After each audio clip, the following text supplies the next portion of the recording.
Alright, so welcome to session 1 here of the Crush the Regs boot camp that I have set up.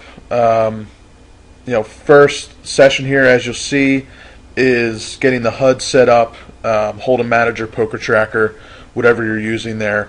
I'm not sure if everybody here is using a HUD or either with Hold'em Manager or with Poker Tracker. I personally use Hold'em Manager, so that'll be my frame of reference throughout this entire course.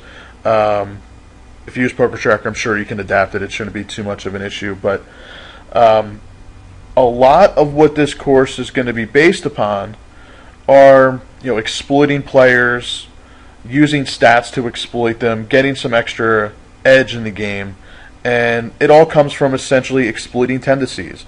And I'm pretty much going to be sounding like a broken record here when you hear me say exploit, exploit, exploit. That's essentially what we're going to be doing, is exploiting. So before we can really get into the meat and potatoes of everything, and as far as how to exploit, the first thing that we need to do is get the HUD set up. I'm going to show you my HUD. You don't have to use it exactly, but I think it's I'll give a description of each stat that I use and why.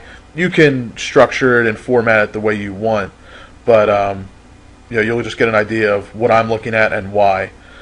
So we got our question here. You suggest switching to Hold'em Manager 2.